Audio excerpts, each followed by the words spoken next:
Okay, అందరికీ శుభ సాయంత్రం. ఓకే, ఈరోజు మనం వీడియోలో శ్రీవాద కవిత్వోద్యమం సంబంధించి తెలుసుకుంటాము. శ్రీవాద కవిత్వోద్యమం గురించి. శ్రీవాద కవిత్వోద్యమం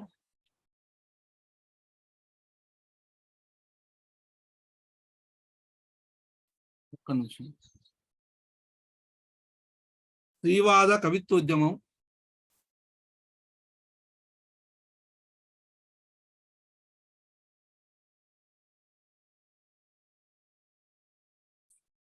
ఈ శ్రీవాద కవిత్వోద్యమంలో భాగంగా తొలితరము శ్రీవాద రచయిత అయినటువంటి రేవతీదేవి గురించి తెలుసుకుంటాం. రేవతీదేవి, రైట్. ఈ రేవతీదేవి గురించి చూసినట్లయితే ఈమె తొలితరము శ్రీవాద రచయిత్రి. అనురాగం అనే పదాన్ని తొలిసారిగా ఉపయోగించింది. అనురాగం అనే పదాన్ని తొలిసారిగా ప్రయోగించింది.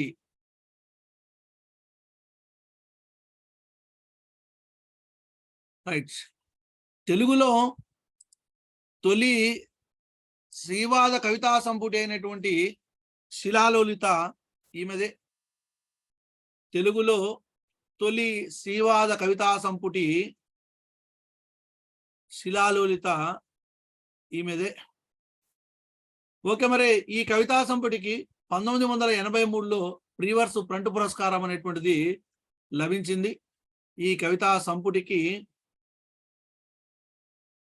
1983లో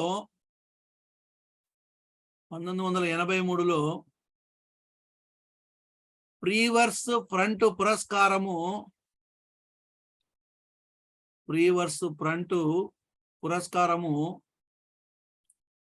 లభించింది. 1983లో అనురాగం అనేటువంటి పదాన్ని తొలిసారిగా ప్రయోగించింది రేవతీదేవి. తెలుగులో తొలి శ్రీవాద కవితా సంపుటి అయినటువంటి శిలాలోలితను వెలువరించింది ఈమెనే. మరి ఆ యొక్క ప్రసిద్ధమైనటువంటి కవితల విషయానికి వచ్చినట్లయితే, ఒకటి మూగబోయిన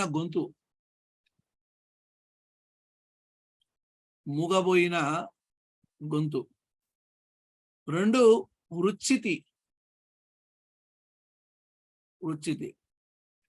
మూడు అనురాగ దగ్ధ సమాధి. రైట్. చాలా వరకు ఈ రేవతీదేవిని చాలా వరకు పుస్తకాల్లో ఏం పేర్కొంటున్నారంటే శిలాలోలిత అని అంటున్నారు.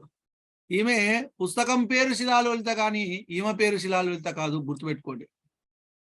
ఈమె రాసినటువంటి కవితల యొక్క సంపుటి పేరు శిలాలోలిత కానీ ఈమె పేరు శిలాలోలిత కాదు. ఓకే, ఈ కవితా సంపుటికి 1983లో ప్రీవర్స్ ఫ్రంట్ పురస్కారం అనేటువంటిది లభించింది. మరి మూగబోయిన గొంతు, వృచ్చితి, అనురాగ దగ్ధ సమాధి అనేటువంటి ప్రసిద్ధమైనటువంటి కవితలు రాసింది రేవతీ దేవి. ఈమె ఓల్గా తర్వాత అంటే ఇక్కడ తొలితరం శ్రీవాద రచయితల్లో ఒకరని చెప్పుకోవచ్చు రేవతీదేవి. ఈ రేవతీదేవి యొక్క కవితా సంపుటి శిలాలోలిత. ఓకే, మరి ఈ కవితలు ఏందో చూద్దాం ఒకసారి. రేవతీదేవి యొక్క ప్రసిద్ధ కవిత్వం చూద్దాం.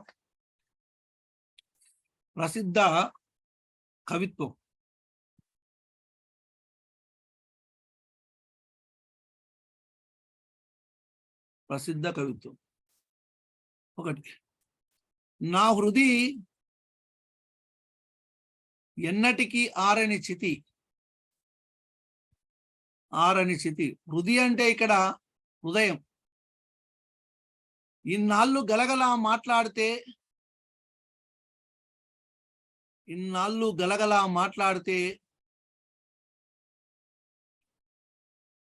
ఇది ఇంకొకటి కవిత. ఇన్నాళ్ళు నేను గలగలా మాట్లాడితే నే చెప్పాల్సింది ఏమీ లేనందున నే చెప్పాల్సింది ఏమీ లేనందున నేను ఏమి చెప్పినా విన్నారు. నేను ఏమి చెప్పినా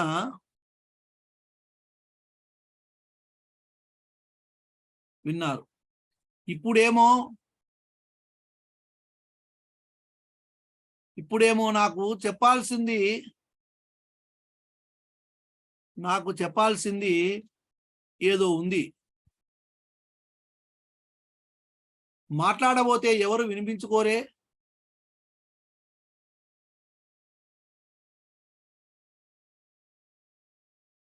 ఎవరు వినిపించుకోరే. ఎందుకో మరెందుకో ఈ గొంతు మూగబోయింది. ఎందుకో మరెందుకో ఈ గొంతు మూగబోయింది. మూగబోయిన గొంతు అనేటువంటి కవితలో నా హృదయం ఎన్నటికీ ఆరనిచితి అని అన్నది ఒక కవితలో. నెక్స్ట్ ఇంకో కవితలో ఇన్నాళ్ళు గలగలా మాట్లాడితే నేను చెప్పాల్సింది ఏమీ లేనందున నేను ఏమి చెప్పినా విన్నారు. చిన్నప్పుడు పెళ్ళైన తర్వాత, వివాహమైన తర్వాత ఇప్పుడేమో నాకు చెప్పాల్సింది ఏదో ఉంది, మాట్లాడబోతే ఎవరు వినిపించుకోరే. ఎందుకో మరెందుకో ఈ గొంతు మూగబోయింది అని అంటది రేవతీదేవి. ఈ గొంతు ఎందుకో మరెందుకో ఈ గొంతు మూగబోయింది అని అంటది రేవతీదేవి. తర్వాత ఇంకో కవితలో చిరుగాలి వీచిన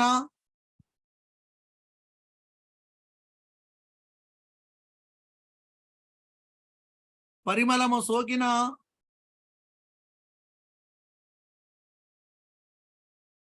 మమతల కరుణల మనిషిలా ద్రవించిన ఈ రైలు పెట్టెలో అటు నుంచి ఇటుపోయే ఆ చీమ ఎటు వెళ్తున్నట్లు. ఈ రైలు పెట్టెలో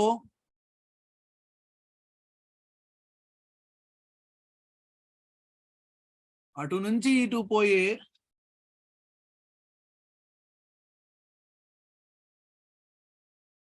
ఆ చీమ ఎటు వెళ్తున్నట్లు. చిరుగాలి వీచిన పరిమళము సోకిన మమతలా కరుణలా మనిషిలా ద్రవించిన ఈ రైలు పెట్టెలో అటు నుంచి ఇటు పోయే ఆ చీమ ఎటు వెళ్తున్నట్లు అని స్త్రీ గురించి కవిత రాస్తుంది. నెక్స్ట్ ఇంకా చూసినట్లయితే దిగులు దిగులు దిగులు దిగులుగా దిగులు ఎందుకో చెప్పే వీలుంటే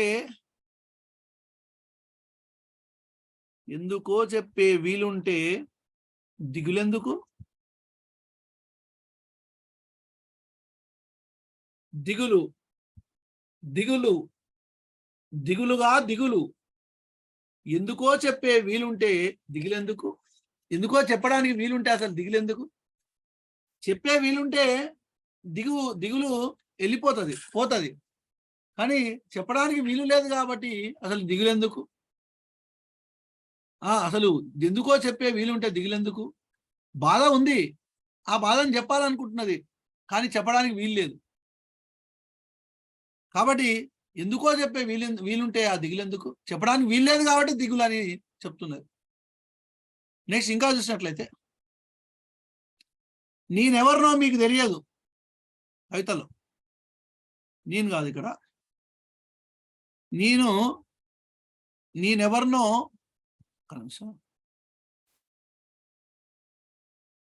నేనెవరినో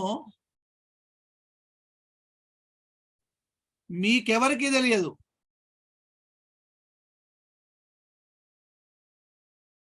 నేనెవరినో మీకెవరికి తెలియదు. ఆర్తి సెగతో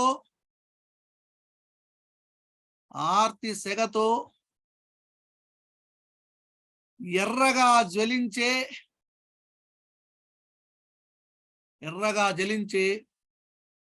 నీలం నిప్పు పువ్వును, నీలం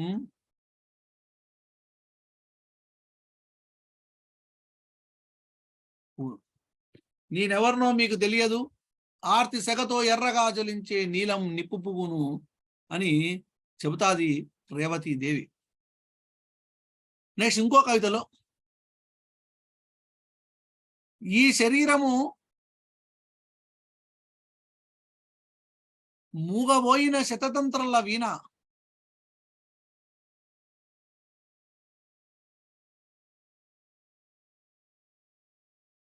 రమిస్తే శమిస్తే దమిస్తే శాంతి శాంతి శాంతి. ఈ శరీరము మూగబోయిన శతతంత్రుల వీణ, రమిస్తే శమిస్తే ధమిస్తే శాంతి శాంతి శాంతి. ఇవన్నీ కవితలు ఎవరు రాసిరనంటే రేవతీదేవి రాసింది. రేవతీదేవి. ఈ రేవతీదేవి రాసినటువంటి కవితలలో నా హృది ఎన్నటికీ ఆరనిచ్చితి అదొకటి. ఇన్నాళ్ళు గలగలా మాట్లాడితే నేను చెప్పాల్సింది ఏమీ లేనందున నేను ఏమి చెప్పినా విన్నారు. ఇప్పుడేమో నాకు చెప్పాల్సింది ఏదో ఉంది, మాట్లాడబోతే ఎవరు వినిపించుకోరే, మరెందుకో ఈ గొంతు మూగబోయింది అని మూగబోయిన గొంతులో ఈమె చెప్పడం జరిగింది. తర్వాత, చిరుగాలి వీచిన పరిమళము సోకిన మమతలా కరణలా మనిషిలా ద్రవించిన ఈ రైలు పెట్టెలో అటు నుంచి ఇటు పోయే ఆ చీమ ఇటు వెళ్తున్నట్లు, అటు ఇటు తిరిగేటువంటి ఆ చీమ ఇటు వెళ్తున్నట్లు. స్త్రీలను ఉద్దేశించేవన్నీ. దిగులు దిగులు దిగులు దిగులుగా దిగులు, ఎందుకో చెప్పే వీలుంటే దిగులెందుకు, నేనెవరినో మీకెవరికీ తెలియదు, ఆర్తి సెగతో ఎర్రగా జ్వలించే నీలము నిప్పు పువ్వును అంటారు. ఈ శరీరము మూగబోయిన శతతంత్రుల వీణ, రమిస్తే శమిస్తే దమిస్తే శాంతి శాంతి శాంతి అని అంటుంది. ఎవరు అనంటే రేవతీదేవి. ఓకేనా, రైట్. తర్వాత ఉన్నటువంటి ఇంకొక శ్రీవాద కవిత్రి ఎవరు అనంటే doctor P Lakshmi. Doctor P Lakshmi. ఇక్కడ చాలా వరకు కన్ఫ్యూజ్ అవుతుంటారు.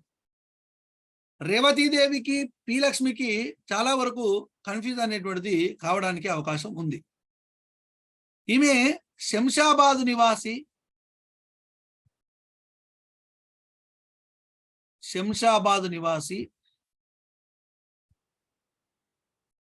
ఈమె యొక్క కలం పేరు ఏమిటి అని అంటే, ఈమె యొక్క కలం పేరు శిలాలోలిత. రైట్, ఇది చాలా వరకు తెలియదు. ఈమె యొక్క కలం పేరు శిలాలోలిత. చాలా మంది రేవతీదేవినే శిలాలోలిత అనుకుంటారు.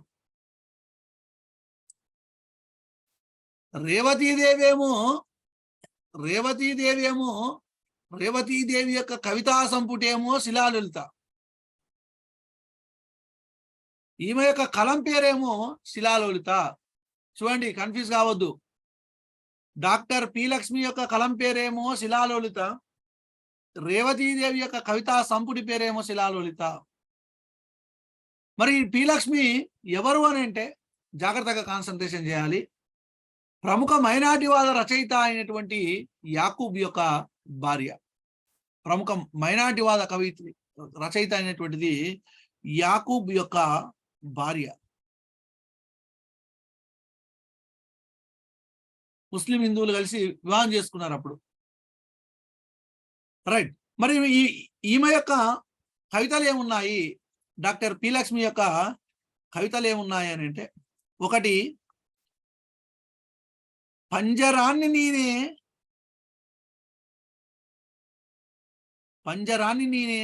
పక్షిని నేనే. పంజరం నేనే, పక్షిని నేనే. రావాలనుకుంటే బయటికి రావచ్చు, కానీ రాలేకపోతున్నాను. పంజరం యొక్క పంజరం మొత్తమే నేనైతే బయటికి రావాలనుకుంటే రావచ్చు, కానీ రాలేకపోతున్నాను. అందుకనే పంజరాన్ని నేనే, పక్షిని నేనే అని అంటది. నెక్స్ట్, ఎంతెంత దూరం.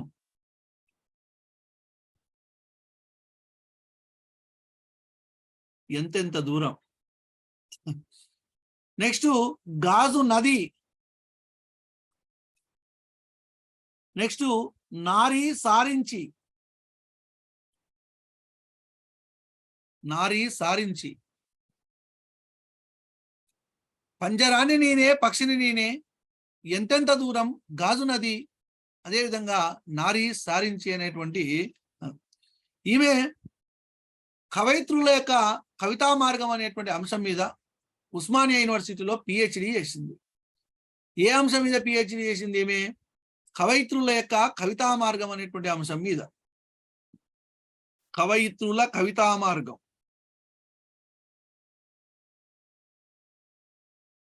కవయిత్రుల యొక్క కవితా మార్గం అనే అంశం మీద ఉస్మానియా యూనివర్సిటీలో పిహెచ్డి చేసింది.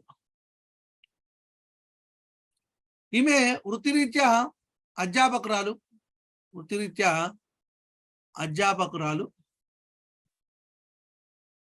ఓకే, ఇక్కడ మనం గుర్తుపెట్టుకోవాల్సింది డాక్టర్ పి లక్ష్మి. ఇక్కడ ఇంపార్టెంట్ ఏంటంటే కలం పేరు ఇంపార్టెంట్. ఓకేనా? రేవతీదేవి యొక్క కవితా సంపుటి పేరేమో శిలాలోలిత. డాక్టర్ పి లక్ష్మి యొక్క కలం పేరు ఏంటంటే శిలాలోలిత. అంటే డాక్టర్ పి లక్ష్మినే శిలాలోలిత అంటారు, కానీ రేవతీదేవిని శిలాలోలిత అనరండి. ఓకేనా? రైట్, ఇది డాక్టర్ పి లక్ష్మికి సంబంధించి. తర్వాత ఉన్నటువంటి ఇంకొక ఆమె శ్రీమతి. ఎవరామె? శ్రీమతి.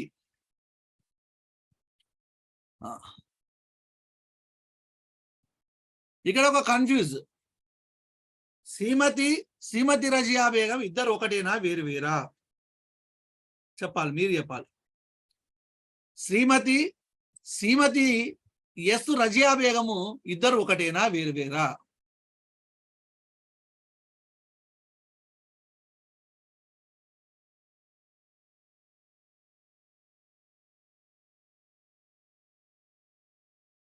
రైట్.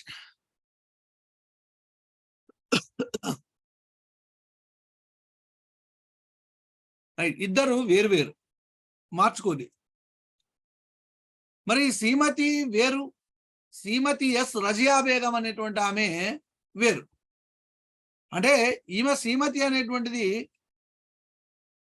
విడిగా ఉన్నటువంటి పేరు. ఈ శ్రీమతి యొక్క కవితల విషయానికి వచ్చినట్లయితే, ఒకటి పెద్దవ్వని చెబుతా.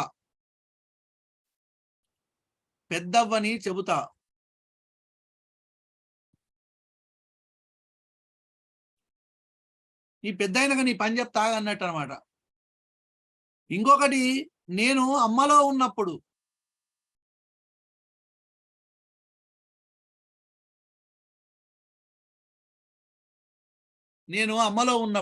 ఒకటి పెద్దవని చెబుతా, రెండు నేను అమ్మలో ఉన్నప్పుడు అనేటువంటి కవిత. ఇక్కడ మరి నేను అమ్మలో ఉన్నప్పుడు అనేటువంటి కవితలో ఏం చెప్తుంది అంటే, ప్రసిద్ధ కవిత్వంలో భాగంగా రైట్, నేను అమ్మలో ఉన్నప్పుడు అంటే అమ్మ గర్భంలో ఉన్నప్పుడు అన్నమాట. నేను అమ్మ గర్భంలో ఉన్నప్పుడు నేను కావాలని అమ్మ కోరుకుంటున్నట్లు, నేను కావాలని అమ్మ కోరుకుంటున్నట్లు,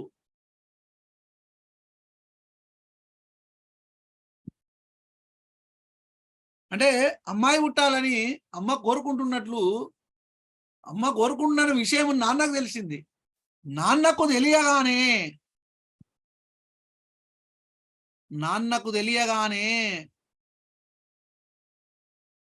ఈడ్చి చెంప పగలగొట్టిన దెబ్బకు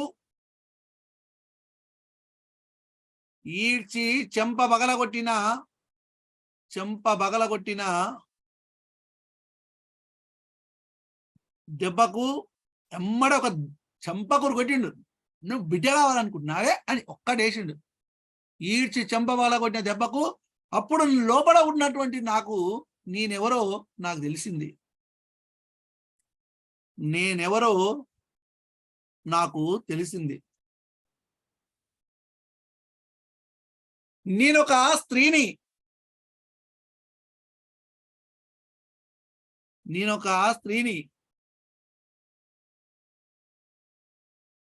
నేనొక నిషిద్ధ జీవిని.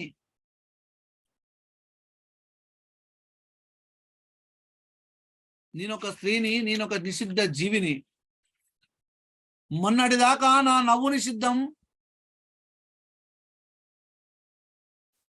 మొన్నటిదాకా నా నవ్వు నిషిద్ధం. ఇదంతా కూడా లైన్ రావాలి. నిన్నటిదాకా నా చదువు నిషిద్ధం.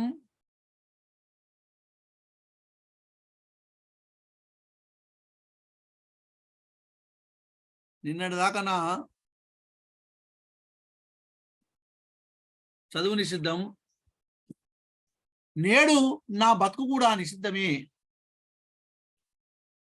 నేడు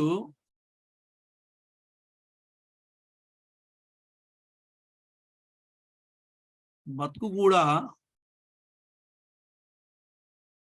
రైట్. నేను అమ్మలో ఉన్నప్పుడు నేను కావాలని అమ్మ కోరుకున్నట్లు నాన్నకు తెలియగానే ఈడ్చి చెంపబగలబడినటువంటి దెబ్బకు నేనెవరో నాకు తెలిసింది. అప్పటిదాకా నేనెవరో నాకు తెలవలే. అప్పుడే దెబ్బ కొట్టగానే నాకు లోపల ఉన్నటువంటి నాకు తెలిసిపోయింది. నేనెవరో నాకు తెలిసింది. నేనొక స్త్రీని, నేనొక నిషిద్ధ జీవిని. మొన్నటిదాకా నా నవ్వు నిషిద్ధం. మొన్న నవ్వొద్దని ఆడపిల్ల నవ్వుతే ఆడపిల్ల నవ్వు 4 విధాల చేటు, నవ్వొద్దు అని అనేవారు. నిన్నటిదాకా నా చదువు నిషిద్ధం, చదవద్దని అన్నారు. కానీ మధుప్రియ ఏం చెప్తుంది? చదువుల తల్లి సరస్వతీదేవి ఆడపిల్లనే కదా.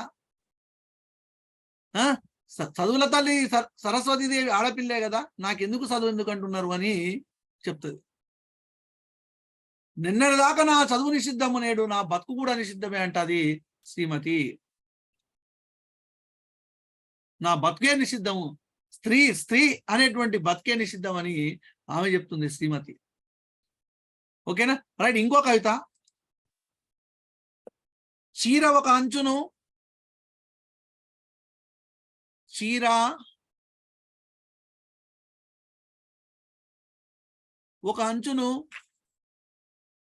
గుండెలపై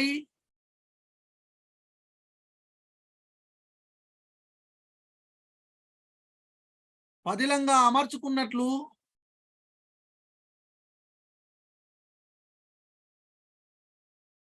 అమ్మ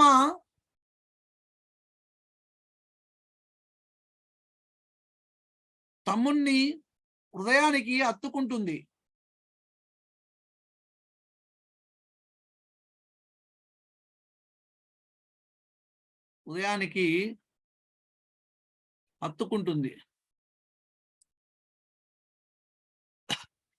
కాళ్ళకు తగిలే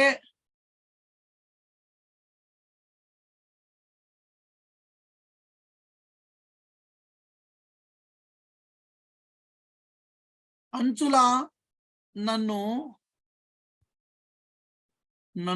మాటలతో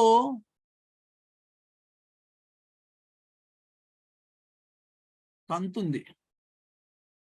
చీర ఒక అంచును గుండెలపై పదిలంగా అమర్చుకున్నట్లు.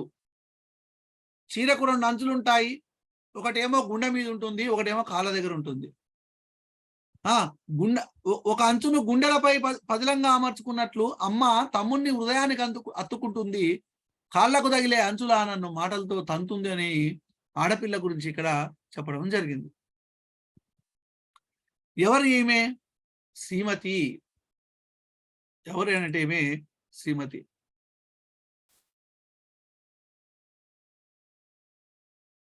తర్వాత యస్సు రజియా బేగం. యస్సు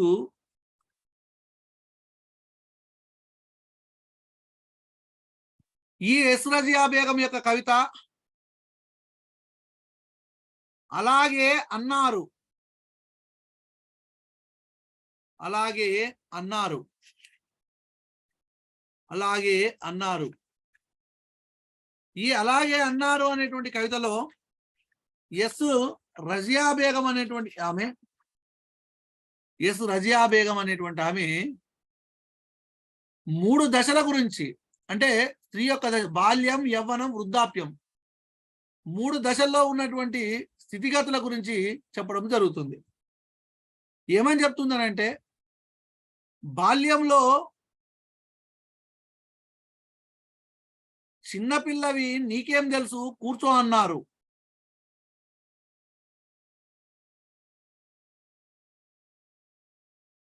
బాల్యంలో చిన్నపిల్లవి నీకేం తెలుసు కూర్చో అన్నారు.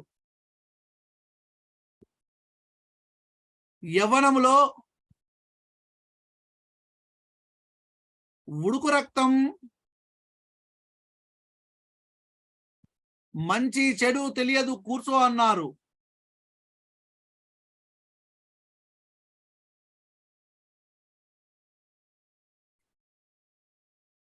వృద్ధాప్యంలో ముసల్దానివి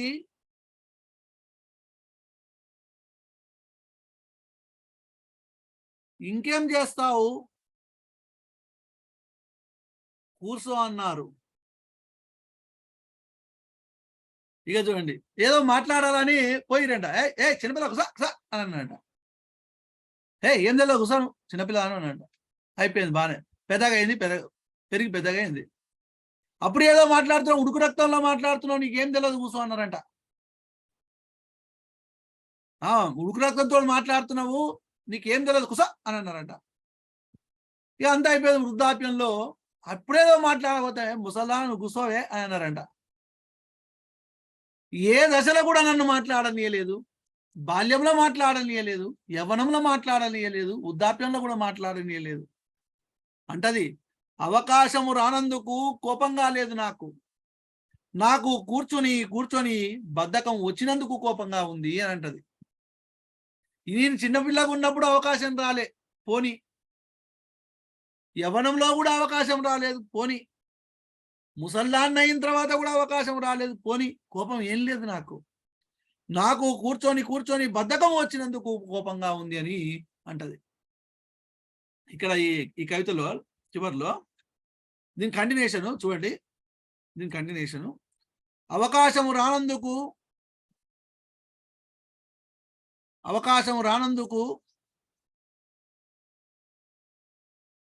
కోపంగా లేదు,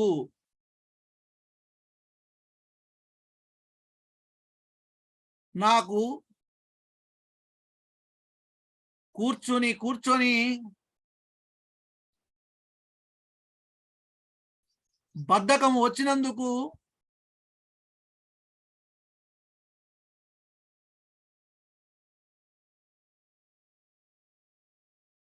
కోపంగా ఉంది. అవకాశం రానందుకు నాకేం కోపంగా లేదు, కానీ కూర్చొని కూర్చొని కూర్చొని బద్ధకం వచ్చినందుకే కోపంగా ఉంది అని అంటది. ఓకేనా, రైట్. తర్వాత ఉన్నటువంటి ఇంకొక శ్రీవాద రచయిత్రి విమల.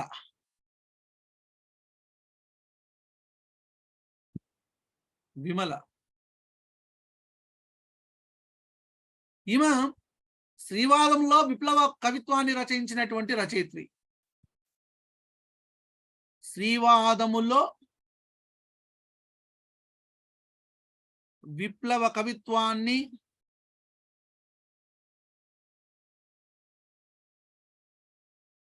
రచించినటువంటి రచయిత్రి. ఈమె ప్రగతిశీల మహిళా సమాఖ్యలో సభ్యురాలు, అదే PWO, ప్రోగ్రెసివ్ ఉమెన్ ఆర్గనైజేషన్.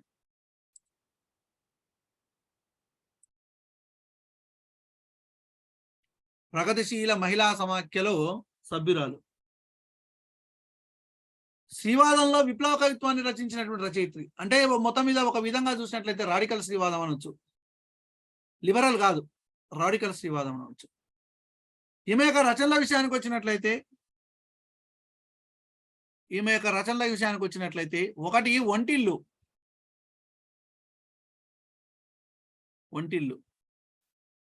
రెండు తెగబడిన మా కలల ప్రపంచం.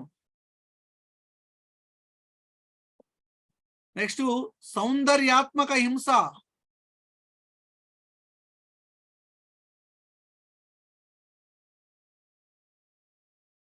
అడవి ఉప్పొంగిన రాత్రి.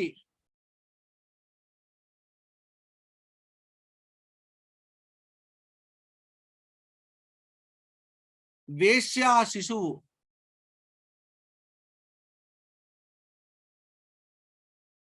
ఒంటిల్లు, తెగబడిన మా కలల ప్రపంచం, సౌందర్యాత్మక హింస, అడవి ఉప్పొంగిన రాత్రి, వేశ్య శిశువు. ఇవి రచనలు, విమల యొక్క రచనలు. ఓకే, ఈ విమల యొక్క రచనల విషయాన్ని కవిత్వం చూసినట్లయితే కవిత్వం ఇవాళ పాస్వర్డ్ ఏంటిది మనది? జూమ్ లింక్ పాస్వర్డ్ ఏంటి?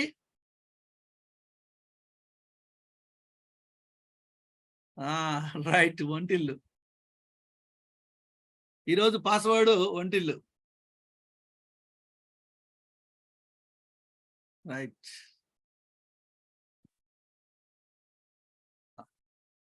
అట్లా గుర్తుండాలని పెడుతుంటే ఏదో ఒకటి పెడుతుంటే మనకు ఆ పాస్వర్డ్ గుర్తు పెట్టుకుంటారా? ఇది ఒంటిల్లు విమల. ఇట్లా దానికే రోజు ఒక పాస్వర్డ్ పెడుతున్నారు, రోజు ఒక రచన పెడుతున్నారు. రైట్. తర్వాత చూసినట్లయితే ప్రసిద్ధమైనటువంటి కవిత్వాన్ని చూసినట్లయితే ప్రసిద్ధమైనటువంటి కవిత్వం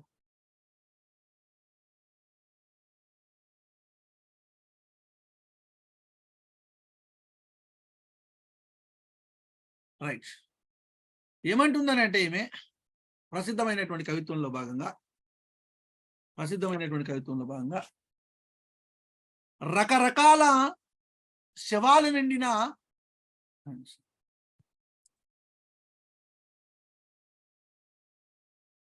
రకరకాల శవాలు నిండిన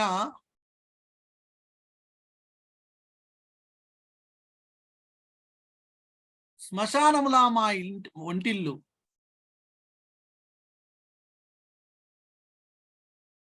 శ్మశానములా మా ఒంటిల్లు. రకరకాల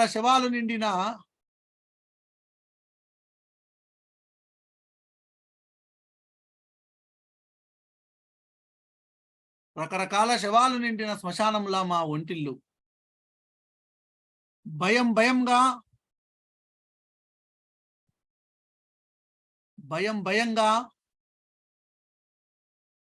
నిశ్శబ్దంగా నిరాశగా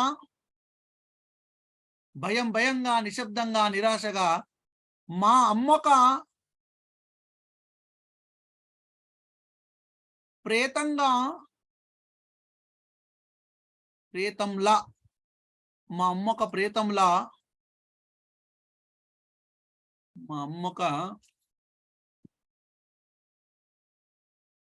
ప్రేతంలా తేలుతూ ఉంటుంది ఇక్కడ.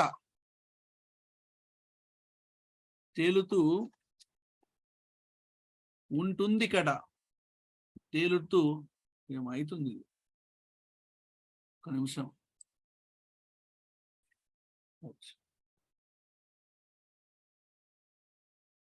తేలుతూ ఉంటుంది ఇక్కడ. రైట్. అసలు మా అమ్మే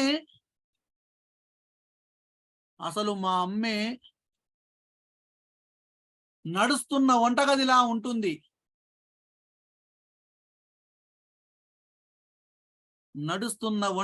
ఉంటుంది. ఈ వంటింటి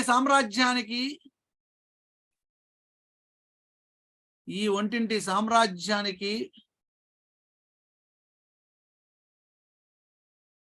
ఈ వంటింటి సామ్రాజ్యానికి మా అమ్మే రాణి.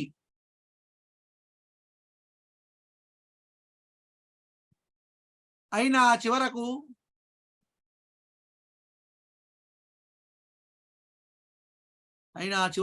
వంటింటి గిన్నెలన్నింటిపైన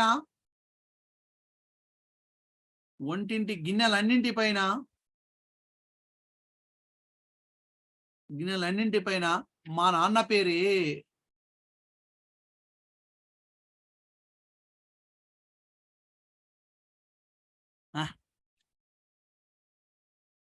చూడండి, వంటింటి రకరకాల శవాలు నిండిన శ్మశానంలా మా వంటిల్లు. మొత్తం శ్మశానంలా ఉంటుందంట వాళ్ళ వంటిల్లు. భయంగా, నిశ్శబ్దంగా, నిరాశగా మా అమ్మ ఒక ప్రేతంలా తేలుతూ ఉంటుంది. ఇక్కడ శ్మశానంలో ప్రేతాలు ఎట్లా తేలుతుంటాయో అట్లా మా అమ్మ తేలుతుంది. అసలు మా అమ్మ నడుస్తుంటే వంటగది నడుస్తున్నట్టుగా ఒక దోశ వస్తుంది, అన్నం వస్తుంది, కూర వస్తుంది అని అనిపిస్తుంది అంట ఆమెకు. ఈ వంటింటి సామ్రాజ్యానికి మా అమ్మే రాని. అయిన చివరకు వంటింటి గిన్నెలన్నింటిపైన మా నాన్న పేరు. మళ్ళీ రాయించేది ఎవరు అనుకున్నా అమ్మనే. గిన్నెల షాప్ ఆయన ఏం పేరు రాయమని అంటే మా ఆయన పేరు రాయమని రాయించుకొని వస్తుంది. అవును, గిన్నెలన్నింటిపైన మా నాన్న పేరే. ఇప్పుడు మారిందిలే, ఎవరి పేరు వాళ్ళు రాసుకుంటారు. ఇప్పుడు మారింది.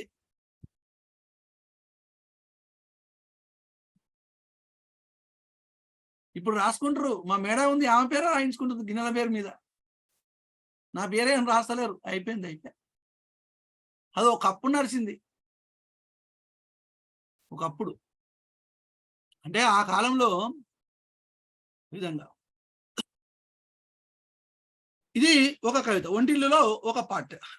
అర్థమైంది అందరికి ఇది? అసలు మా అమ్మే నడుస్తున్న వంటగదిలా ఉంటుంది ఈ వంటింటి సామ్రాజ్యానికి మా అమ్మే రాని. అయినా చివరకు వంటింటి గిన్నెలన్నింటిపైన మా నాన్న పేరే అంటుంది. ఇది ఒక కవిత. దీనిలో మనం ఇంకొక కోణం చూద్దాం. ఏమంటారు అసలు ఈ వంటిల్లి మీద అసలు ఏంది మాకు వంటింటి సంస్కృతి?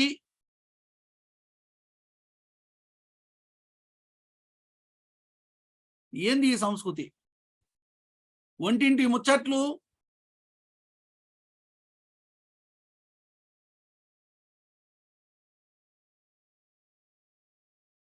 వంటలక్కలమైన మేము, వంటలక్కలమైన మనం. మళ్ళీ వంటలక్క అంటే మన కార్తీక దీపం సీరియల్ వంటలక్క కాదు. ఏమో వంటలక్క అనేరు మళ్ళా. వంటింటి సంస్కృతి, వంటింటి ముచ్చట్లు, వంటలక్కలమైన మనము, మనం ఏమైనా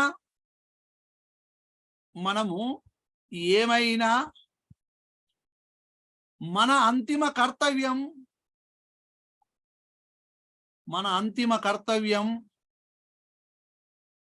గరిట తిప్పడముగా చేసిన ఈ వంటిళ్లను ధ్వంసం చేద్దాం రండి. ఈ వంటిళ్లను ధ్వంసం చేద్దాం రండి. రైట్.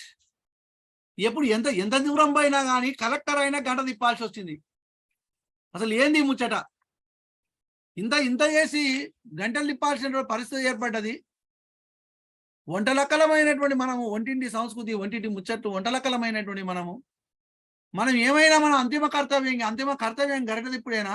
అందుకనే ఈ వంటగదులను ధ్వంసం చేద్దాం రండి, మీరందరూ రండి పోదామని ఇక్కడ పిలుస్తుంటది విమల. ఓకేనా? ఇదొక. నెక్స్ట్ ఇంకా ఏమంటారు? ఇంకొక కోణం వంటగదుల గురించి. మా అమ్మకు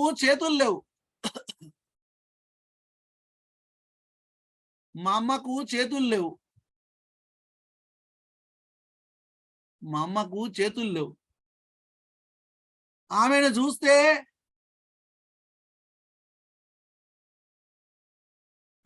గరిటెలాగనో పెనంలాగను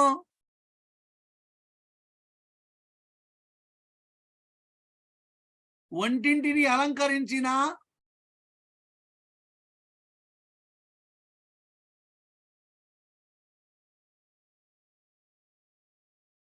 ఒక పరికరం లాగానో ఉంటుంది. ఒక పరికరం లాగానో ఉంటుంది. మా అమ్మమ్మ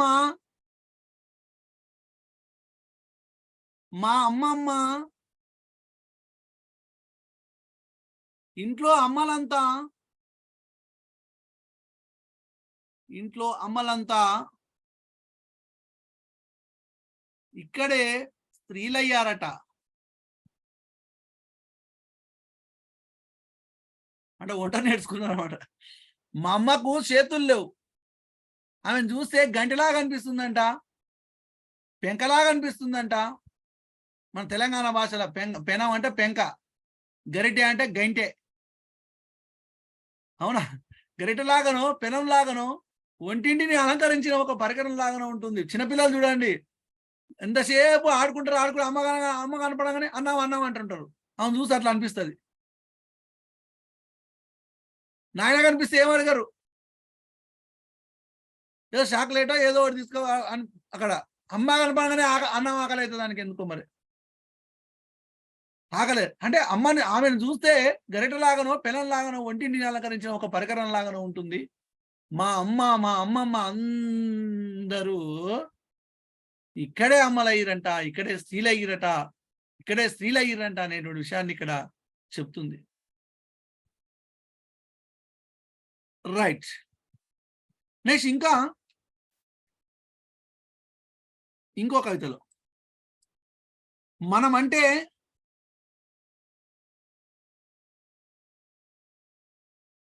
34,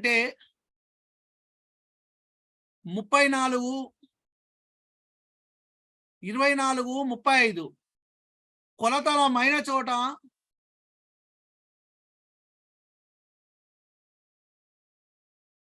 మొటిమలు మొలవడము,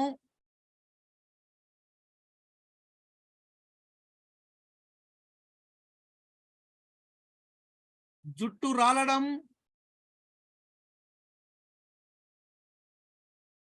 నడుము సన్నగా లేకపోవడము,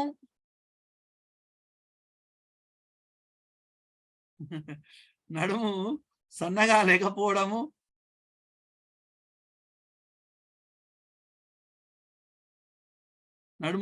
లేకపోవడము,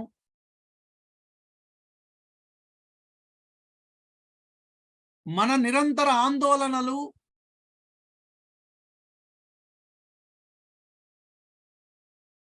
అయిన చోట,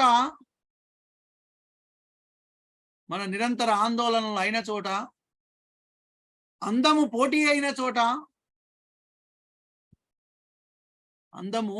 అయిన చోట,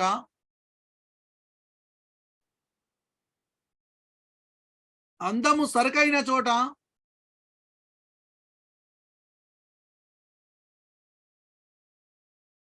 అందాల వ్యాపారాన్ని ద్వేషిద్దాం.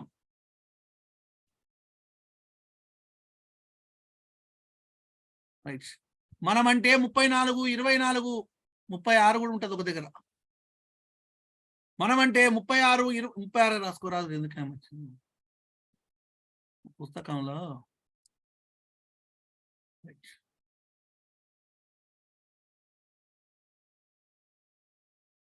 మనమంటే 36, 24, 35 కొలతలమైన చోట మొటిమలు మొలవడము, జుట్టు రాలడము, నడుము సన్నగా లేకపోవడము మన నిరంతర ఆందోళనలు అయిన చోట, అందము పోటీ అయిన చోట, అందము సరగైన చోట అందాల వ్యాపారాన్ని ద్వేషిద్దాం. ఫ్యాషన్ షోలను. స్త్రీ అంటేనే ఈ సైజులు అనేటువంటి చూస్తుంటారు. మొటిమలు మొలవడము, నడుము సన్నగా లేకపోతే ఆందోళనలు, ఇవి అందము పోటీ అయిన చోట, అందము సరకైన చోట అందాల వ్యాపారాన్ని మనము ద్వేషిద్దామని చెప్తుంది. ఎవరు అనంటే విమల. రైట్. నెక్స్ట్ ఇంకా చూసినట్లయితే తెగబడినటువంటి దృశ్యాన్ని నీవిప్పుడు చూడక వినక తప్పదు అని అంటది. మెరుపులా పిడికిళ్ళ ఎత్తిన పోరాడ ప్రచండ ఘోషను తెగబడిన దృశ్యాన్ని నీవిప్పుడు చూడక వినక తప్పదు అని మరి ఒక కవితలో చెబుతుందండి. తెగబడిన దృశ్యాన్ని నీవిప్పుడు చూడక వినక తప్పదు అని ఒక కవితలో చెబుతుంది. ఎవరు అనంటే విమల. లాస్ట్ లైన్, కవిత యొక్క లాస్ట్ లైన్ అంతే. తెగబడిన దృశ్యాన్ని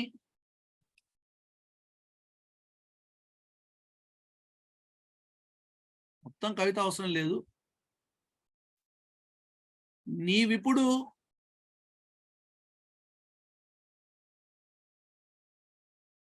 చూడక వినక తప్పదు.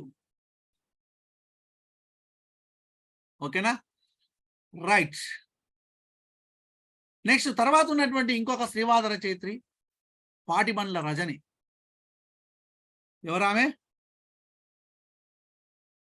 Patibandla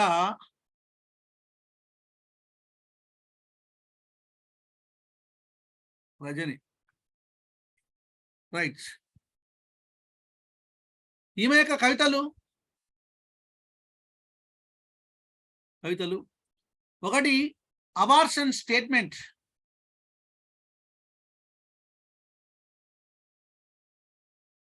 abortion statement.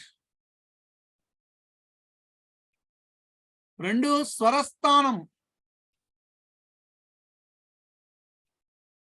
3 ఎర్రజాబిలి ఎరీనా.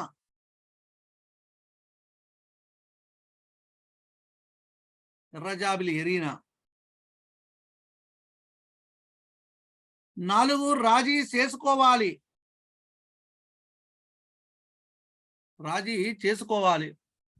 అబార్షన్ స్టేట్మెంట్, స్వరస్థానం, ఎర్రజాబిలి ఎరీనా, రాజీ చేసుకోవాలి. ఇవి పాటిబండ్ల రజని యొక్క కవితలు. ఓకే, మరి ఇక్కడ పాటిబండ్ల రజని అనగానే మనకు గుర్తుకు రావాల్సిన ఒక కవిత ఉంటుంది, ప్రసిద్ధమైనటువంటి కవిత. అయ్యో పాలింకిపోవడానికి మాటలున్నట్లే మనసింకిపోవడానికి మాటలుంటే ఎంత బాగుండో. ప్రసిద్ధమైనటువంటి కవిత. అయ్యో పాలింకిపోవడానికి మాత్రలు ఉన్నట్లే, టాబ్లెట్లు ఉన్నట్లే మనసింకిపోవడానికి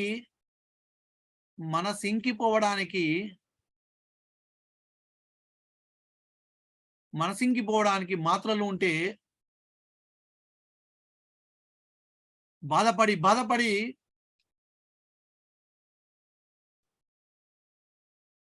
ఈ బాధ పోవడానికి, మనసులో ఉన్నటువంటి బాధ పోవడానికి ఏమైనా మాటలు ఉంటే బాగుండు, మనసింగిపోవడానికి మాటలు ఉంటే ఎంత బాగుండో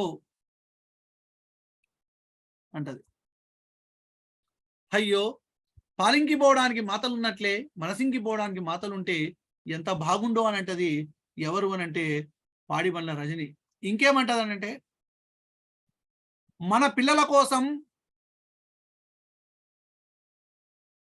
వంటగదులను కూల్చుదాం రండి అని అంటది.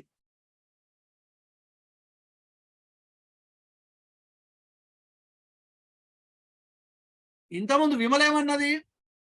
విమల వంటగదులను ఏం చేద్దామన్నది ఆమె. విమల ఈమెనేమో వంటగదులను కూల్చుదాం రండి అని అన్నది.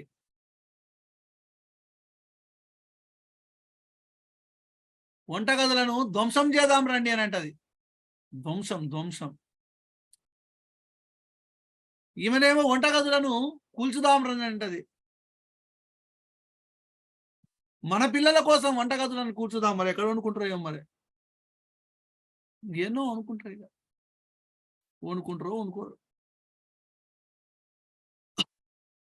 ఓకేనా? పాటిబండ్ల రజని వంటగదులను కూల్చుదాం రండి అని అంటది. ఓకేనా? రైట్. ఇది Patibandla Rajani. Abortion statement important అమ్మా. స్వరస్థానం, ఎర్రజాబిలి ఎరీనా, రాజీ చేసుకోవాలి. ఓకేనా. తర్వాత ఉన్నటువంటి ఇంకొక శ్రీవాద రచయిత్రి చెల్లపల్లి స్వరూపారాణి. చెల్లపల్లి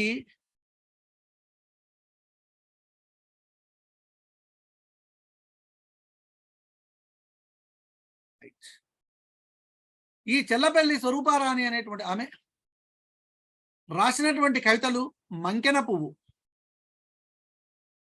మంకెన పువ్వు. నెక్స్ట్ మాయమ్మ కవిత పేరు మాయమ్మ. ఇంకొకటి మట్టి చేతులు.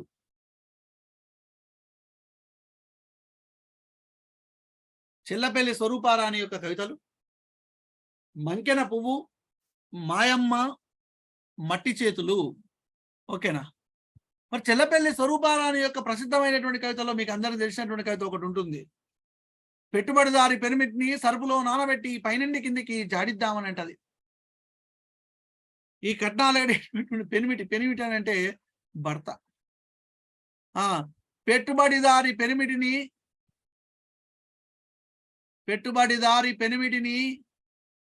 పెనిమిటిని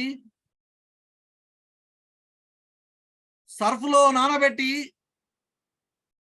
ఏ సర్ఫో మరి, ఏరియలా సర్ఫ్ ఎక్సలా, పెట్టుబడిదారి పెనిమిటిని సర్ఫ్లో నానబెట్టి పైనుండి కిందికి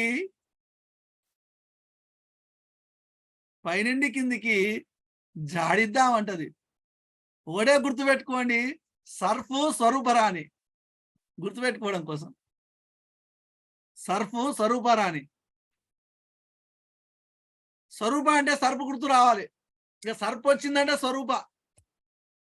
మరి ఏ స్వరూప? చెల్లపల్లి స్వరూప. ఇంకో స్వరూప కూడా ఉండొచ్చు మరి ఆప్షన్స్లలో. నువ్వు స్వరూప అని గుర్తుపెట్టుకొని పోతే అక్కడ దేవులపల్లి స్వరూప అన్నది అనుకోని పోతుంది, అయిపోతుంది.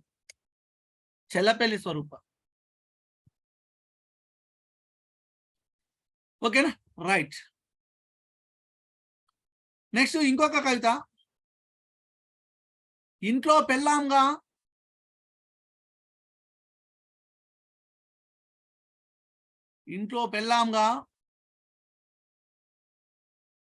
నిత్యావసర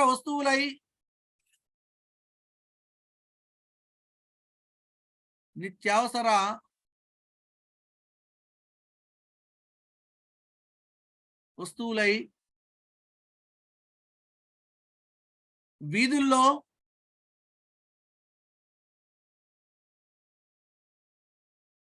అవహేళన మూటలు మూసే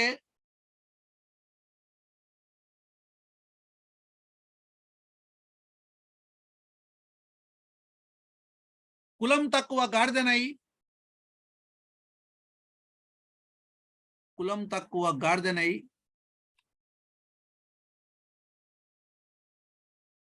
అటు గోడ దెబ్బ,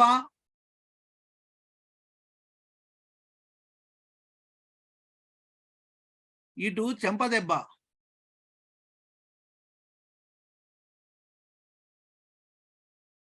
వెరసి గాయపడింది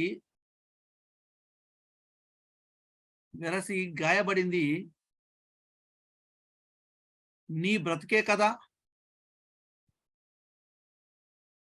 ఇంట్లో పెళ్ళాంగా నిత్యావసర వస్తువులై వీధుల్లో అవహేళనల మూటలు మోసే కులం తక్కువ గాడిదనై అటు గోడ దెబ్బ, ఇటు చెంప దెబ్బ. వెరసి గాయపడింది నీ బతికే కదా అంటది చెల్లపల్లి స్వరూపారాణి. మంకెన పువ్వు అనేటువంటి కవిత, మాయమ్మ అనేటువంటి కవిత, మట్టి చేతులు అనేటువంటి కవిత. ఓకేనా. మట్టి చేతులు అనేటువంటి కవిత. ఇందులో మరి పెట్టుబడిదారి పెనిమిటిని సరుపులో నానబెట్టి పైనుండి కిందికి జాడిద్దామని అంటది.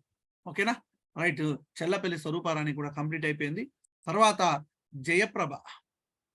ఈమెకు రచనలు ఎక్కువ ఉంటాయండి, కొంచెం జాగ్రత్తగా వినాలి. జయప్రభ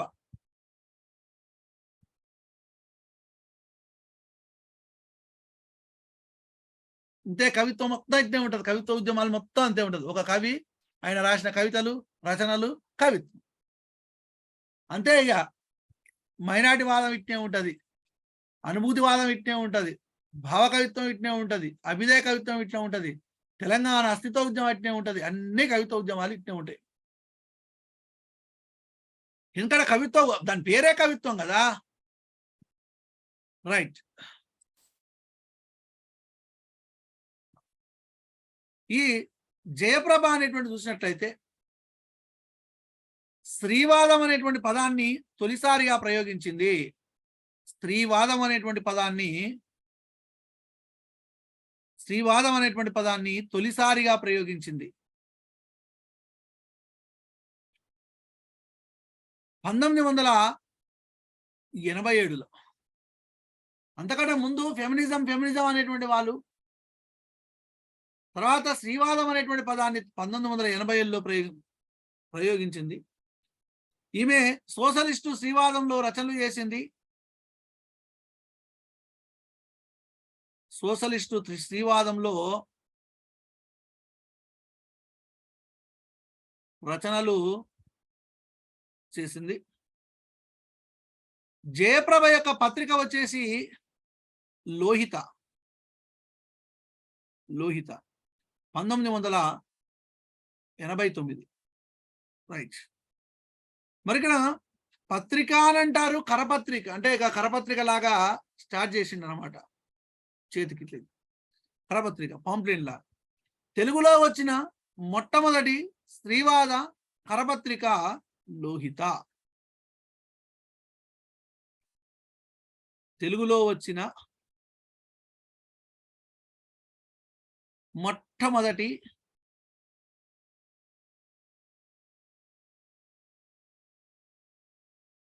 స్త్రీవాద కరపత్రిక. రైట్. ఈమె ఈ కరపత్రికకు కొండవీటి సత్యవతితో కలిసి సంపాదకత్వం వహించింది. ఈ పత్రిక కొండవీటి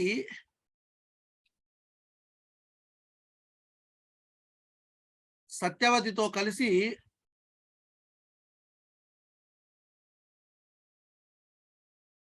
సంపాదకత్వం వహించింది. కొండవీటి సత్యవతితో కలిసి సంపాదకత్వం వహించింది. ఓకే, ఇది జయప్రభ. మరి ఇప్పుడు ఈ జయప్రభ ఎంఫిల్ చేసింది. ఏ అంశం మీద ఎంఫిల్ చేసింది అని అంటే భావకవిత్వంలో స్త్రీ అనేటువంటి అంశం మీద ఎంఫిల్ చేసింది. భావకవిత్వంలో స్త్రీ అనే అంశంపై MPhil, master of philosophy. Right. Telugu నాటకంపై పిహెచ్డి చేసింది.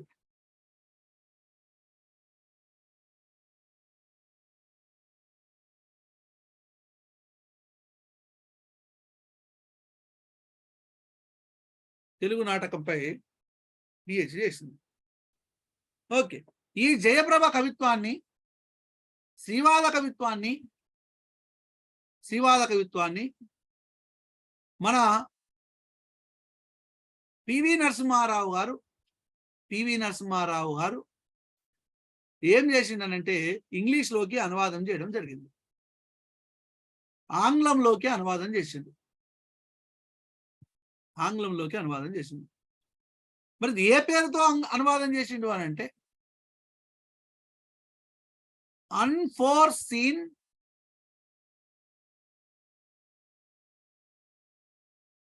affection and other love poems. Unforeseen affection and other love poems అనేటువంటి పేరుతోటి ఇంగ్లీష్లోకి అనువాదం చేయడం జరిగింది. Unforeseen affection and other love poems అనేటువంటి పేరుతోటి ఇంగ్లీష్లోకి అనువాదం చేసిండు. ఎవరు అనంటే పివి జయప్రభ రాసినటువంటి, తెలుగులో రాసినటువంటి కవిత్వాలు. ఓకేనా. నెక్స్ట్ మరి ఈ జయప్రభ యొక్క రచనలు మరియు కవితల విషయానికి వచ్చినట్లయితే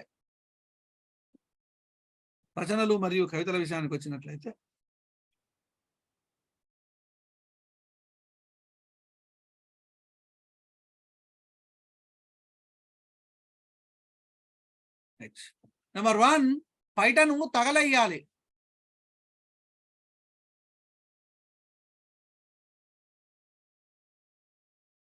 పైటను తగలయ్యాలి. నెంబర్ 2 చూపులు. చూపులు. నెంబర్ 3 వామనుడి 3వ పాదం.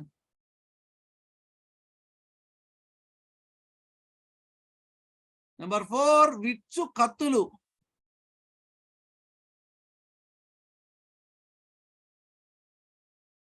నెంబర్ 5 యశోదర ఒగపెందుకే.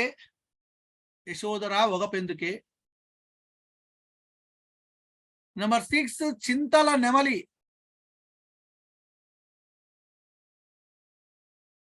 చింతల నెమలి. నెంబర్ 7 యుద్ధోన్ముఖంగా.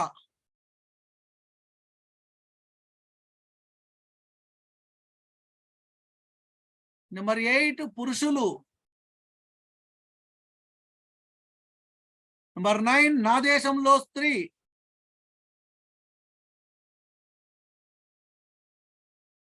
నెంబర్ 10 ప్రతిచర్యగా. నెక్స్ట్ నెంబర్ 11 క్షణ ప్రయాణం. క్షణ ప్రయాణం.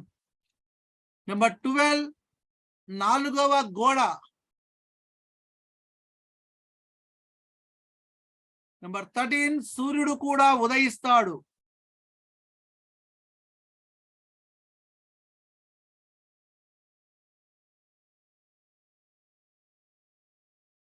నెక్స్ట్ నెంబర్ 14 విస్తరిస్తున్న ఎడారులం. నెంబర్ 15 మానవి. మానవి ఎక్కడ వచ్చింది ఇంతకుముందు చెప్పాలి. మానవి ఇంతకుముందు ఎక్కడ వచ్చింది? ఓల్గా. రైట్. మరి ఓల్గా నవలనా కథనాది? మానవి నవల. రైట్, నవల.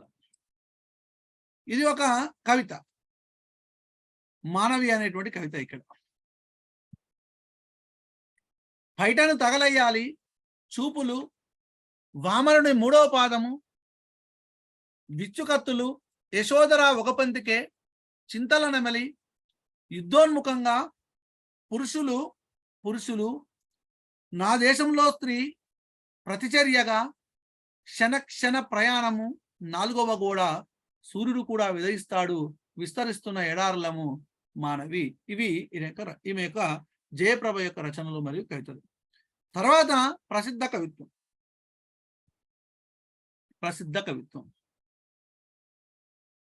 రైట్. ప్రసిద్ధ కవిత్వం విషయానికి వచ్చినట్లయితే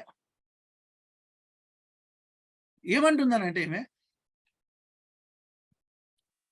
నన్ను అబలను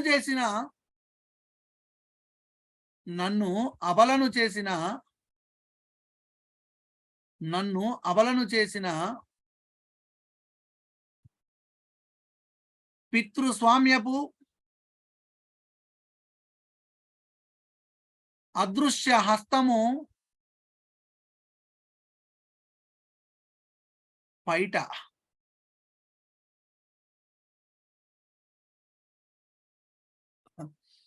నన్ను అబలను చేసిన పితృస్వామ్యపు అదృశ్య హస్తము పైట.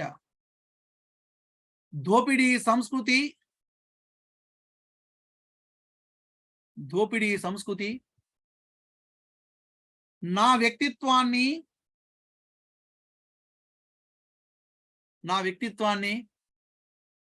శవంగా చేసి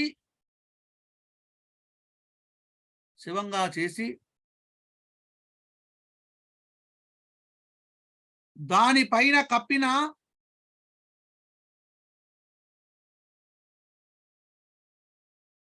తెల్లటి దుప్పటి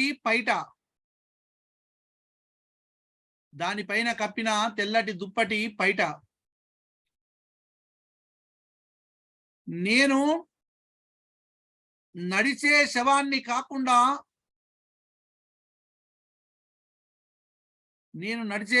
కాకుండా ఉండాలంటే ముందుగా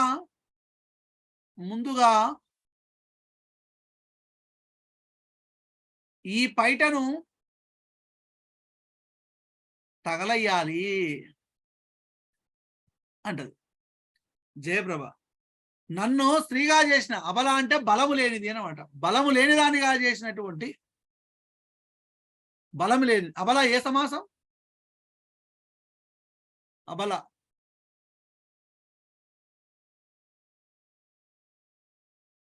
అబల ఏ సమాసం?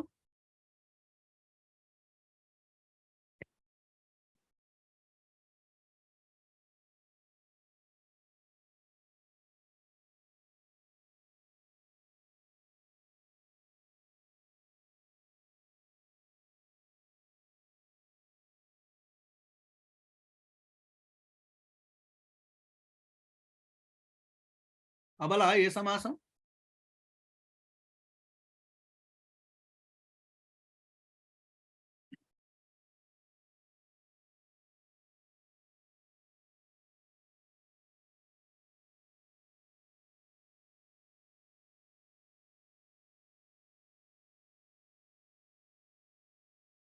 రైట్.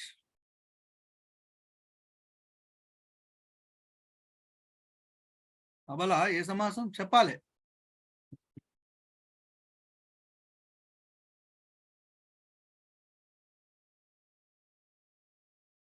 విశేషణ ఉత్తర పదనా? ఇట్లుంది పరిస్థితి. రైట్. మీ అందరిది తప్పే. 9 తత్పురుష కాదు. 9 తత్పురుష కాదు ఈ సమాసం పేరు.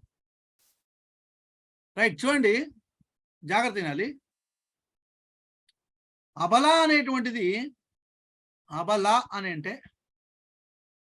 ఇందులో విగ్రహవాక్యం ఏంది? బలము లేనిది అని అర్థం. బలము లేదు. అన్యాయం అంటే ఏంది? న్యాయము కానిది. అందులో ఏముంది? వ్యతిరేకార్థం ఉంది. వినండి, ఇక్కడ ఎవరు ఆన్సర్లు పెట్టొద్దు. ఇక అబల అంటే బలము లేనిది. బలము లేనిది ఎవరు? స్త్రీ. బలము లేనిది ఎవరు? స్త్రీ.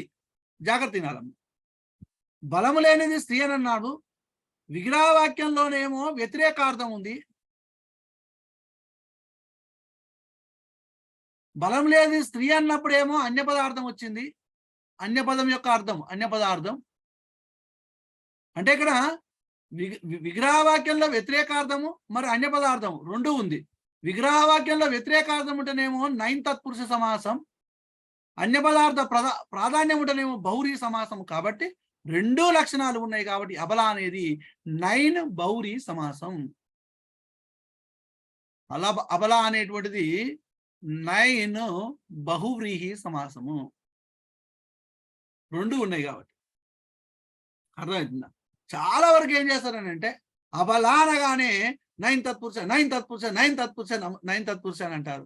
అది కాదు, 9 బహువ్రీహి సమాసం. అంటే ఇందులో వ్యతిరేకార్థం ఉంది మరియు అదే విధంగా అన్య పదార్థం ఉన్నది. అన్య పదార్థము మరియు వ్యతిరేకార్థం రెండు ఉన్నాయి కాబట్టి మరి 9 బహువ్రీహి సమాసం అనేటువంటిది చెప్పొచ్చు. నేను ఇంతవరకు వినలేదా అంటే వినలేదు, అందుకనే చెప్తున్నా. నేను ఇంతవరకు 9 బహువ్రీహి మీరు వినకపోవచ్చు, అందుకే ఇక నేను చెప్పేది. నేను 9 తత్పురుషనే అయినా సార్ 9 బహువ్రీహి ఉంటుందా? ఉంటుంది. ఎందుకు ఉండదు? ఉంటుంది. నీకు తెలిసిందే లాస్ట్ అని ఏం తెలుసు? నేను నీకు తెలిసిందే ఫైనల్ అని ఏం తెలుసు? కాదు. ఓకేనా? రైట్. నన్ను అబలను చేసినటువంటి పితృస్వామ్యపు అదృశ్యహస్తము పైట దోపిడి సంస్కృతి నా వ్యక్తిత్వాన్ని శవంగా చేసి దానిపైన కప్పిన తెల్లటి దుప్పటి పైట. నేను నడిచే శవాన్ని కాకుండా ఉండాలంటే ముందుగా ఈ పైటను తగలేయాలి. నేను జావకుండా ఉండాలనంటే ఈ పైటను తగలేస్తే నేను నిమ్మలంగా ఉంటా అని చెప్తుంది. పైటను తగలేయాలనేటువంటి కవితలో ఎవరు అనంటే జయప్రభ. తర్వాత ఇంకో కవిత.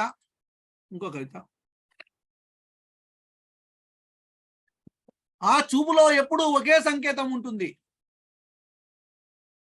ఆ చూపులో ఎప్పుడూ ఒకే సంకేతం ఉంటుంది. ఒకే సంకేతం ఉంటుంది, అదే మొగవాని చూపు అన్నమాట. సొంగ కార్చే కుక్క లాంటి ఆకలి ఉంటుంది. సొంగ కార్చే కుక్క లాంటి ఆకలి ఉంటుంది.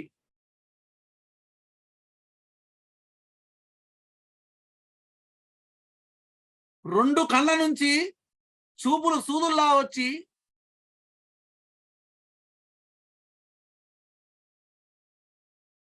రెండు కళ్ళ నుంచి చూపులు సూదుల్లా వచ్చి రెండు కళ్ళ నుంచి చూపులు సూదుల్లా వచ్చి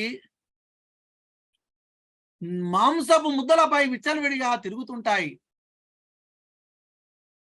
మాంసపు ముద్దలపై విచ్చలవిడిగా తిరుగుతుంటాయి.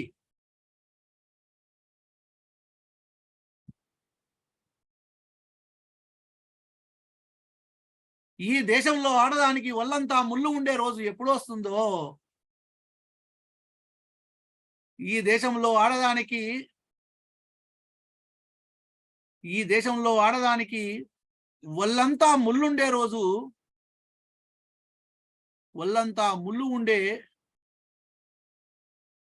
రోజు ఎప్పుడొస్తుందో.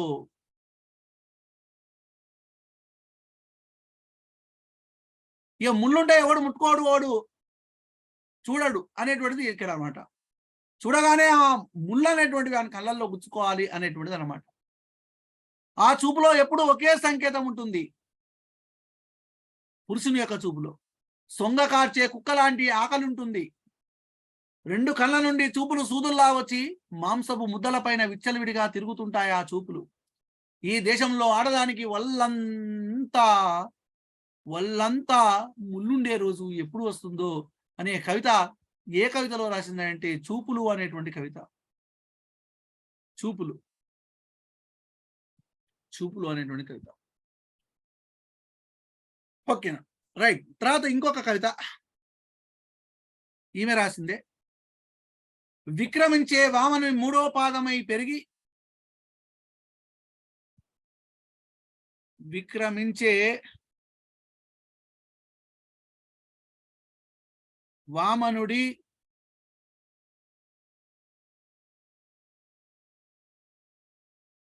మూడో పాదమై పెరిగి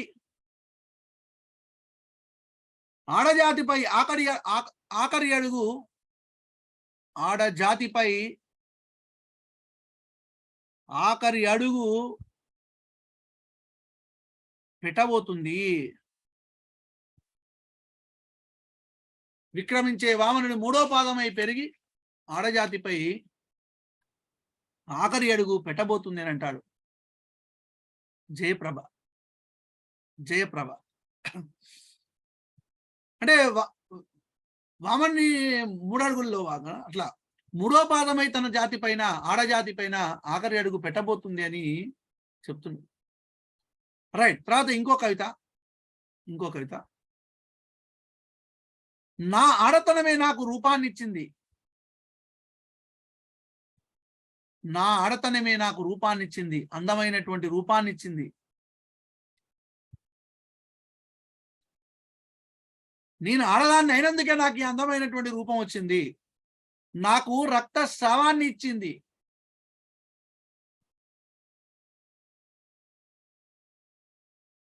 నాకు రక్తస్రావాన్ని ఇచ్చింది. నన్ను తల్లిని చేసింది,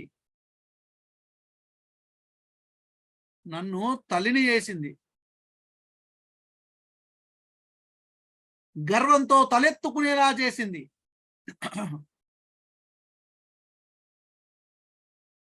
గర్వంతో తలెత్తుకునేలా చేసింది.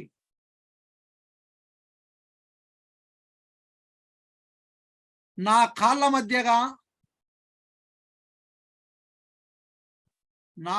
మధ్యగా మెల్లగా క్రిందికి కారే రక్తపు ప్రవాహము మాంసపు ముద్దలపై.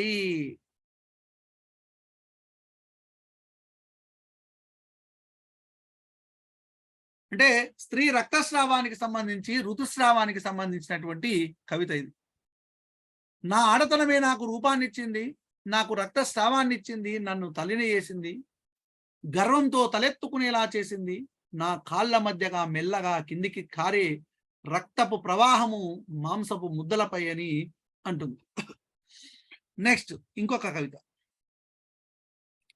ఇక్కడ కురిసిన వర్షం ఎక్కడి మేఘానిదో, ఇక్కడ కురిసిన వర్షం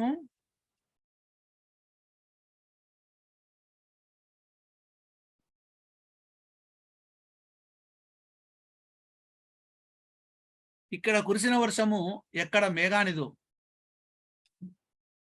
రైట్.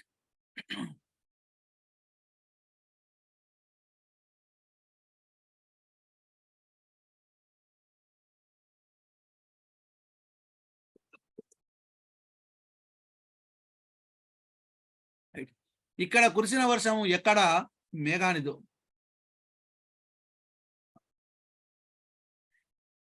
ఇంకో కవిత. వలపారగించవమ్మ వనిత, వలపారగించవమ్మ వనిత, నీ ఎలుక చిత్తమున కాకలేసింది,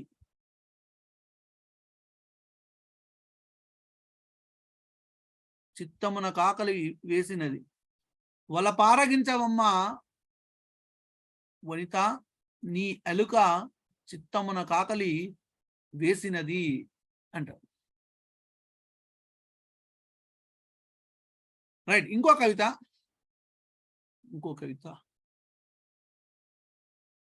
రైట్.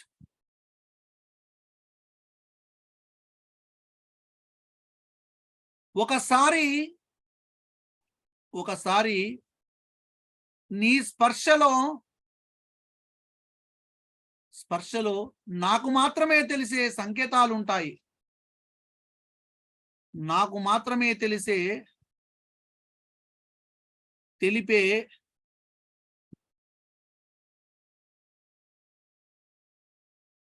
సంకేతాలుంటాయి, లిపి సముదాయాలుంటాయి.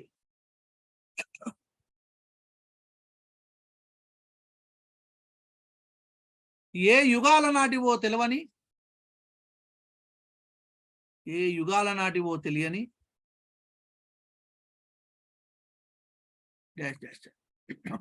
అవసరం లేదు. ఒకసారి నీ స్పర్శలో నాకు మాత్రమే తెలిపే సంకేతాలు ఉంటాయి, లిపి సముదాయాలుంటాయి, ఏ యుగాల నాటివో తెలియని.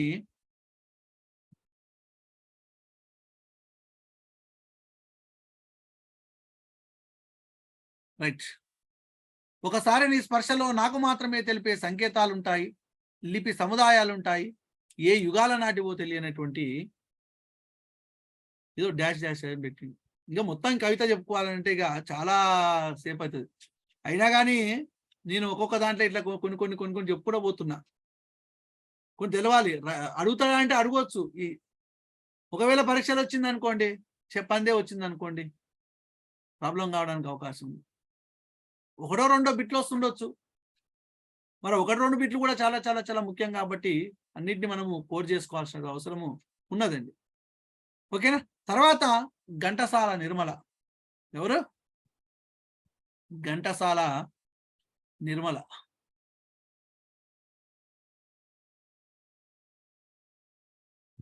ఘంటసాల నిర్మల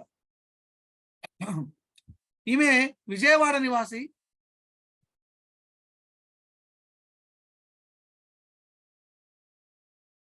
రైట్. 20 సంవత్సరాలు జర్నలిస్ట్ గా పనిచేసింది. జర్నలిస్ట్ ఈమె, జర్నలిస్ట్. ఈమె రాసినటువంటి మొట్టమొదటి కవిత పేరు ఏం పేరు అంటే జల్లులు.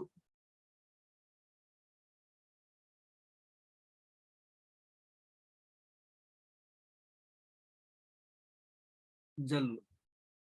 ఓకే. రైట్. ఒకసారి ఏమైందని అంటే 1988లో విజయవాడలో 1988లో విజయవాడలో కొంతమంది స్త్రీల పైన వ్యభిచార నేరం మోపడం జరిగింది.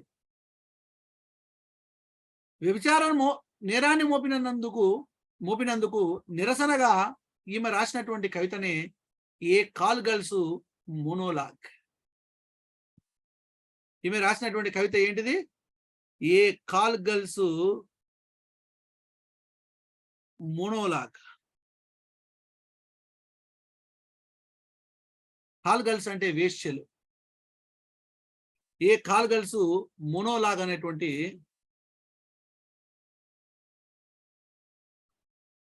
తర్వాత చూసినట్లయితే జాగ్రత్త గమనించాలి. జుగల్బందీ అనేటువంటి కవిత రాసింది. జుగల్బందీ. నిర్వచనము అనేటువంటి కవిత. నెక్స్ట్ ఫెమినిస్ట్ మేనిఫెస్టో అనేటువంటి కవిత. Feminist manifesto. A call girls monologue, Jugalbandi, నిర్వచనము, ఫెమినిస్ట్ మేనిఫెస్టో అనేటువంటి రచనలు ఈమె యొక్క కవితలు. ప్రసిద్ధమైనటువంటి కవిత్వం విషయానికి వచ్చినట్లయితే కాల్ గర్ల్స్ కు సంబంధించి వేశ్యాలకు సంబంధించి ఆమె రాసినటువంటి కవిత వేల వేల వీర్యాల వర్షాన్ని కళ్ళు మూసుకొని భరించిన దాన్ని అని అంటది. వేల వేల వీర్యాల వర్షాన్ని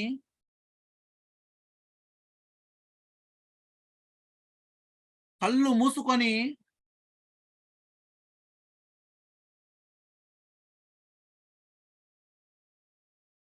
భరించిన దాన్ని అని అంటది. వేల వేల వీర్యాల వర్షాన్ని కళ్ళు మూసుకొని భరించిన వేశ్యలకు సంబంధించి. తర్వాత ఇంకొక కవిత స్వేచ్ఛ మనిషి హక్కు,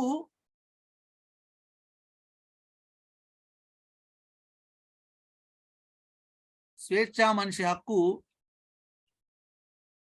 సమత మేము వల్లించే రుక్కు. స్వేచ్ఛ మనిషి హక్కు, సమత మేము వల్లించే రుక్కు అని. రుక్కు అంటే మంత్రం అని అర్థం. రుక్కు వేదాలలోని మంత్రాలను రుక్కులు అని అంటారు అన్నమాట. స్వేచ్ఛ మనిషి హక్కు, సమత మేము వల్లించే రుక్కు అని అంటది ఘంటసాల నిర్మల. ఎవరామే? ఘంటసాల నిర్మల. ఘంటసాల నిర్మల అనగానే మనకు గుర్తుకు రావాల్సింది ఏ కాల్ గర్ల్స్ మోనోలాగ్. ఇది ఇంపార్టెంట్. 1988లో విజయవాడలో కొందరు స్త్రీలపై మోపినటువంటి వ్యభిచార నేరానికి నిరసనగా రాసింది. ఇట్లా మరి ఇంకా చాలా మంది ఉన్నారండి, చాలా మంది ఉన్నారు. ఇంకా శ్రీవాద రచయితలు ఇంకా చాలా మంది ఉన్నారు. సావిత్రి ఉంది, ఇంపార్టెంట్ అమ్మ. ఇవ ఘంటసాల నిర్మల అయిపోతే ఇంకా కొండపూడి నిర్మల ఉంది, కొండపూడి నిర్మల. ఇట్లా అనేక మంది. మరి మందవరపు హేమావతి, పాడిబండ్ల రాజుని అయిపోయింది. పాడిబండ్ల రాజుని ఏం చెప్పింది? వంటగదులను కూల్చుదాం రండి అన్నదా, వంటగదులను ధ్వంసం చేద్దాం రండి అంటదా?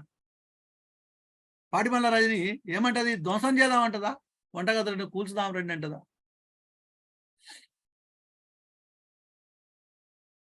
అంతే. పాటి బండ్ల రజని బండ తీసుకొని కూల్చుదా అట్లా గుర్తుపెట్టుకోవడం అంతే.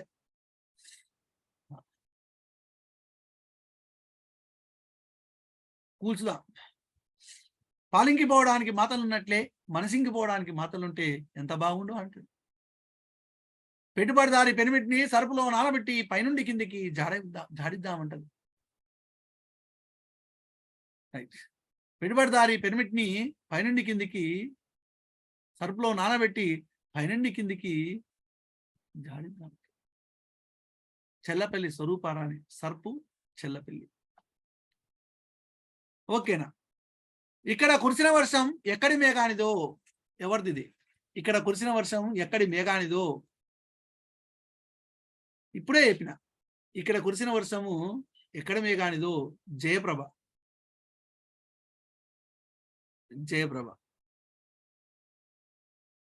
మంకెన పువ్వు అనేటువంటి కవిత చెల్లపల్లి స్వరూపారానిది. మట్టి చేతులు అనేటువంటి కవిత చెల్లపల్లి స్వరూపారానిది. యశోధర ఒకపెందుకే అనేటువంటి కవిత జయప్రభ. యశోధర ఒకపెందుకు అనేటువంటి కవిత జయప్రద. Abortion statement Patibandla Rajani.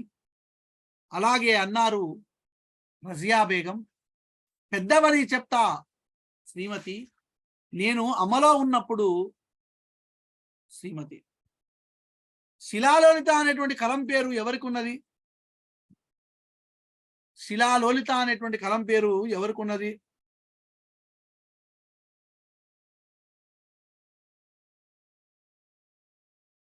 శిలాలోలిత అనేటువంటి కలం పేరు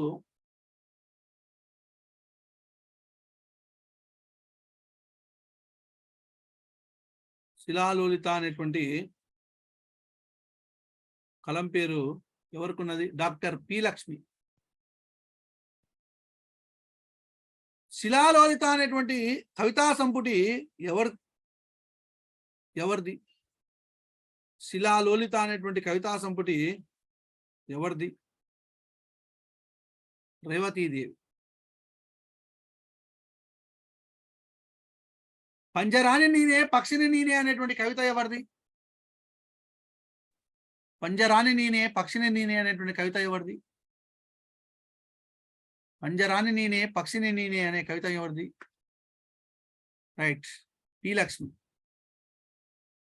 పి లక్ష్మి. పంజరాని నేనే పక్షిని నేనే అనేటువంటి కవిత ఎవరిది అని అంటే పి లక్ష్మి. సూర్యుడు కూడా ఉదయిస్తాడు అనేటువంటి కవిత ఎవరిది? సూర్యుడు కూడా ఉదయిస్తాడు అనేటువంటి కవిత జయప్రభ. సూర్యుడు కూడా ఉదయిస్తాడు అనేటువంటి కవిత జయప్రభ. చూపులు అనేటువంటి కవిత ఎవరిది? చూపులు చూపులు చూపులు అనేటువంటి కవిత. మొత్తం రాయాల్సిన అవసరం లేదు, జయాన్ని కొడతా అయిపోయాను, అర్థం చేసుకుంటాగా.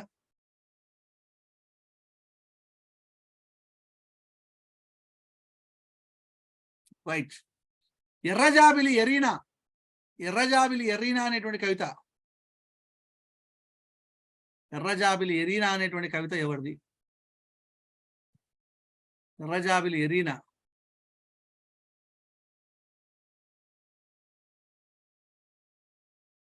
ఎర్రజాబిలి ఎరీనా.